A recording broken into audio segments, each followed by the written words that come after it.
प्यारे बच्चों, आप सभी कैसे हैं। आजकल कोरोना की वजह से आप बहुत सारी बातों का ध्यान रख रहे होंगे, जैसे घर से बाहर जाते समय मास्क का प्रयोग करना और एक दूसरे से 6 फीट की दूरी बनाकर रखना और नियमित रूप से थोड़ी थोड़ी देर के बाद अपने हाथों को अच्छी तरह साबुन और पानी से धोना। आजकल आपकी वर्कशीट में ये लाइन सबसे नीचे लिखी हुई आ रही है, आप इसको ध्यान से पढ़ें और इन नियमों का पालन भी करें और अपने माता पिता से भी इन नियमों का पालन करने को कहें। चलो अब हम शुरू करते हैं अपनी आज की worksheet.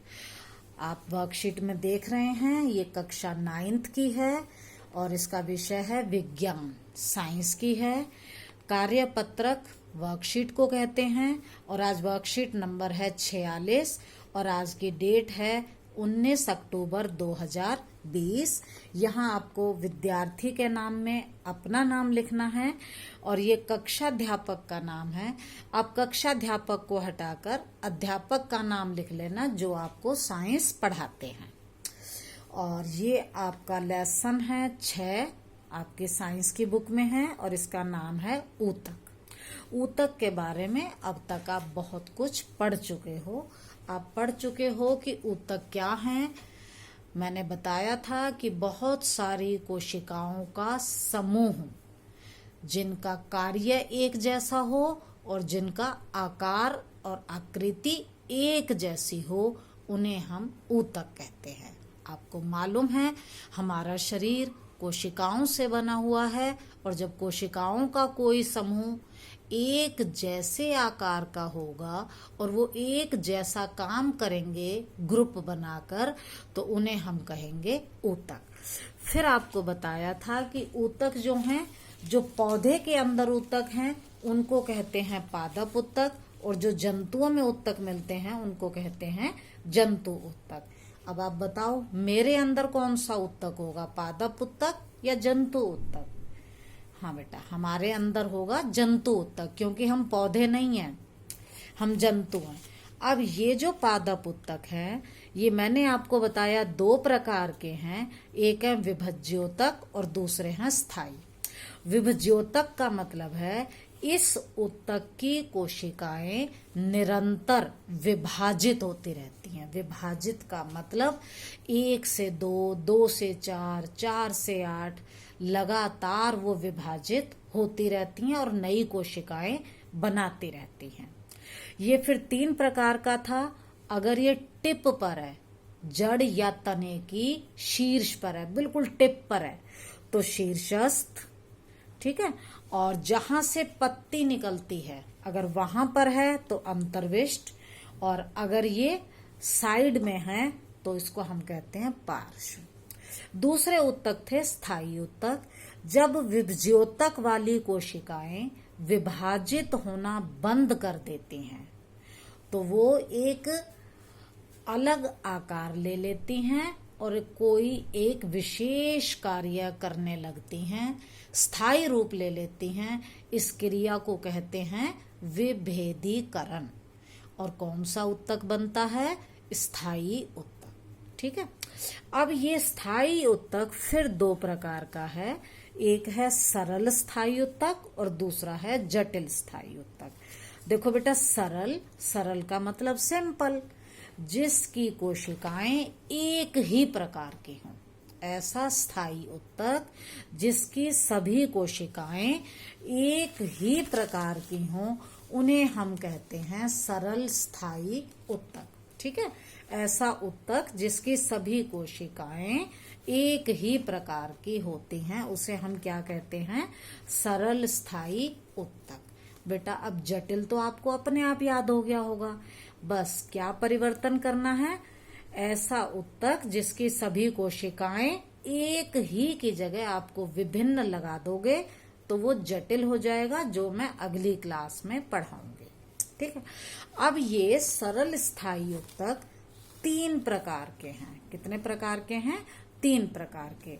Number 1 parenchyma, collenchyma, sclerenchyma, ठीक है। Parenchyma, collenchyma, sclerenchyma. बेटा ये इंग्लिश के शब्द हैं जिनको हम ऐसे ही लिख देते हैं। हिंदी में पैरेन्काइमा को कहते हैं मृदु उत्तक, इसे कहेंगे स्थूल कोण उत्तक, और स्क्लेरेन्काइमा को कहेंगे दृढ़ उत्तक। नाम आपको पता चल गए। अब देखो मृदु उत्तक आप पहले पढ़ चुके हो। मृदु उत्तक, इस उत्तक की कोशिकाएं जीवित होती हैं, ठीक है। जो कोलेनकाइमा है इसकी कोशिकाएं भी जीवित होती हैं। ये जो दृढ़ उत्तक है, दृढ़ का मतलब आपको मालूम है कठोर, इस उत्तक की कोशिकाएं मृत होती हैं। देखो अगर आपको तीनों में अंतर लिखना हो तो क्या अंतर होगा? इस उत्तक की कोशिकाएं जीवित है, इसकी भी कोशिकाएं जीवित हैं, लेकिन दृढ़ उत्तक की कोशिकाएं कैसी हैं? मृत। दूसरी बात आपने पढ़ा था पैरेन्काइमा में कोशिका भित्ति पतली होती है, ठीक है। अब देखो कोलेनकाइमा, इसको हिंदी में बोलते हैं स्थूल कोण उत्तक। स्थूल का मतलब होता है मोटा, कोण का मतलब है किनारे, मतलब वो उत्तक जिसके किनारे मोटे हों। उत्तक नहीं, कोशिका, ऐसी कोशिका जिसके किनारे मोटे हों। तो बेटा इनकी कोशिका भित्ति कोनों पर, मैंने यही बोला ना, कौन से कोनों पर अनियमित रूप से मोटी होती है। आप इसकी चित्र देखोगे तो देखो यहां पर ये स्थूल कोण उत्तक है, और आप ये देखो ये कोने पर से ये मोटा हो रखा है, जो आपको पिंक कलर का दिख रहा है। मैं आपको एक और फोटो दिखाती हूँ। ये देखो इसमें क्या है, ये कोशिका है, और आप ये देखो यहाँ किनारों पर मोटी है, जो रेड कलर में आपको दिख रहा है, ये किनारों से मोटी हो चुकी है। तो ये है स्थूल कोण उत्तक। स्थूल का मतलब मोटा, कोण का मतलब किनारों से, और उत्तक। तो ये आपको समझ आ गया होगा कि ये किनारों से मोटी होती है। बेटा अब ये मोटी क्यों होती है? ये ऐसा पेक्टिन नामक रासायनिक पदार्थ के कारण होता है। किसके कारण? पेक्टिन। आपको ये याद रखना है। स्थूल कोण उत्तक की कोशिका के किनारे मोटे क्यों होते हैं? तो उत्तर आएगा पेक्टिन के कारण। अब देखो दृढ़ उत्तक को देखते हैं। इनकी कोशिका भित्ति लिग्निन नामक रासायनिक पदार्थ के कारण मोटी होती है। इनकी कोशिका भित्ति पूरी, ये तो देखो किनारों से मोटी थी, लेकिन दृढ़ उत्तक में क्या है, ये पूरी मोटी है। अभी दिखाते हैं। देखो ये था मृदु उत्तक, कोशिका भित्ति पतली थी। स्थूल कोण उत्तक में जो पिंक कलर दिख रहा है ये किनारों से मोटी है, और अगर आप दृढ़ उत्तक को देखो तो ये पूरी ही मोटी है, ठीक है ना। अब ये किसकी वजह से मोटी थी? पेक्टिन की वजह से। और ये किसकी वजह से मोटी है? लिग्निन के कारण। आगे देखो मृदु उत्तक में इस उत्तक की कोशिकाओं के बीच में रिक्त स्थान होते हैं। देखो यहां पर देखोगे तो ये रिक्त स्थान है। ये मृदु उत्तक है और ये बीच में रिक्त स्थान है, ये बीच में रिक्त स्थान है, ये बीच में रिक्त स्थान है। मैं आपको पिछली क्लास में भी दिखा चुकी हूँ।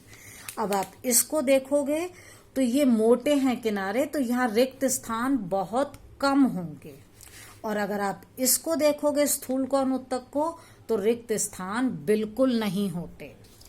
तो तीसरी बात आपको क्या पता चली? मृदु उत्तक के बीच में रिक्त स्थान होते हैं, स्थूल कोण उत्तक में बहुत कम, और दृढ़ उत्तक में रिक्त स्थान नहीं होते। ये तीनों में अंतर भी था। अगर आपको विशेषताएं लिखने को आती हैं तो आप इसकी ये तीनों विशेषताएं लिख दोगे, इसकी ये तीनों विशेषताएं लिख दोगे, और अगर अंतर आता है तो बीच में आप इसके लाइन डाल दोगे। अब देखो तीनों के कार्य क्या क्या हैं। इसके कार्य मैंने आपको पहले बताया कि ये पैकिंग का काम करते हैं। आधारीय पैकिंग, मतलब जहां भी खाली जगह है उसको पैक करते हैं। और दूसरा काम क्या करते हैं? ये जल और भोजन का भंडारण करते हैं। क्यों? क्योंकि इनमें बड़ी बड़ी रसधानी होती हैं, जो भोजन को और जल को स्टोर करती हैं, भंडारण करती हैं, इकट्ठा करती हैं। अब बेटा कॉलन काइमा या स्थूल कौन उत्तक क्या काम करते हैं? ये पौधे को लचीलापन प्रदान करते हैं। लचीलापन का मतलब है जब तेज हवा चल रही होती है तो पेड़ कई बार बहुत मुड़ जाता है, लेकिन वो टूटता नहीं है। इसी को बोलते हैं लचीलापन, जब कोई चीज बहुत आराम से मुड़ जाए लेकिन टूटे नहीं। ठीक है, तो इनका काम हो गया, ये पौधे को लचीलापन प्रदान करते हैं और ये पौधे को यांत्रिक सहायता, यांत्रिक का मतलब काम करने की, मुड़ने तुड़ने की, हर तरह से हवा आ रही है उसको कहते हैं यांत्रिक सहायता। अब देखते हैं दृढ़ उत्तक को या स्क्लेरन काइमा को। ये पौधे को कठोरता, दृढ़, कठोर, तो ये कठोरता प्रदान करेगा, और अगर कठोर है तो मजबूती भी प्रदान करेगा। तो ये था तीनों उत्तक के कार्य में अंतर। अब ये तीनों उत्तक कहाँ कहाँ स्थित होते हैं? देखो, पहला है मृदु उत्तक, ये मैं पहले ही बता चुकी हूं। यह पत्तियों की अंदरूनी सतह, अंदर वाली जगह में, तने और जड़ के भराव में, क्योंकि ये पैकिंग का काम करता है। अब कॉलन काइमा कहाँ है? यह एपिडर्मिस, एपिडर्मिस होता है बाह्य त्वचा, जैसे मेरे हाथ की ये बाह्य त्वचा है, ये एपिडर्मिस है। तो यह एपिडर्मिस के नीचे कहाँ होता है? पर्णवृंत, पर्ण का मतलब पत्ता, वृंत का मतलब डंडी, जो पत्ता लगा होता है उसकी डंडी में। देखो, मैं आपको एक फोटो दिखा सकती हूँ, ऐसे जैसे ये पत्ता है तो ये पर्णवृंत है। ये यहाँ इसकी बाह्य त्वचा के नीचे कौन सा उत्तक है? कॉलन काइमा। अब देखो, स्क्लेरन काइमा कहाँ है? यह पत्ते की शिराओं में, अभी मैंने जो पत्ता बनाया था ये पत्ते की शिराएं हैं, ये वाली लाइनें। यहाँ पर कौन सा उत्तक है? दृढ़ उत्तक। और कहाँ पर है? बीजों में। जितने भी बीज हैं वो कठोर होते हैं। कौन से उत्तक के कारण? स्क्लेरन काइमा के कारण। फलों के कठोर छिलके में, कठोर छिलका जैसे बादाम का छिलका होता है, वहां पर भी कौन सा उत्तक है? दृढ़ उत्तक। नारियल के रेशों में, वहां पर भी दृढ़ उत्तक होता है। आपको ये वर्कशीट समझ आ गई होगी और ये तीनों चित्र आपको समझ हैं। अब मैं आपको इसके प्रश्न उत्तर बताती हूँ। देखो, पहला प्रश्न है, पैरेन्काइमा के अतिरिक्त दो और सरल स्थायी उत्तकों के नाम बताओ। देखो बेटा, सरल स्थायी उत्तक पैरेन्काइमा के अतिरिक्त दो और नाम बताने हैं, तो नंबर 1 कॉलन काइमा और नंबर 2 स्क्लेरन काइमा। ठीक है। दूसरा उत्तर, स्क्लेरन काइमा उत्तक पौधों में कहाँ उपस्थित होता है और इसका क्या कार्य होता है? तो पहली बात तो ये होता कहाँ पर है स्क्लेरन काइमा? देखो, स्क्लेरन काइमा दृढ़ उत्तक है, और अगर दृढ़ उत्तक है तो मैंने अभी आपको बताया कि कहाँ पर है ये पत्ते की शिराओं में, बीजों में, फलों के कठोर छिलके में और नारियल के रेशों में पाया जाता है। ठीक है। अगर आप अपने वर्कशीट में देखोगे तो ये लाइन यहाँ पर है।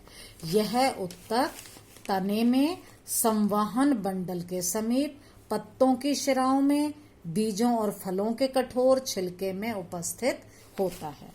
फिर है, इसका क्या कार्य होता है? मैंने आपको बताया था इसका कार्य क्या है। यह पौधों को कठोर एवं मजबूती प्रदान करता है। अगला प्रश्न, स्क्लेरन काइमा उत्तक में कोशिकाओं की भित्ति मोटी क्यों हो जाती है?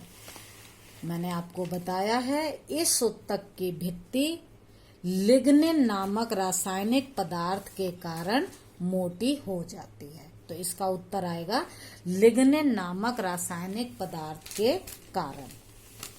अगला प्रश्न है, कॉलन काइमा उत्तक पौधों में कहाँ उपस्थित होता है और इसका क्या कार्य है?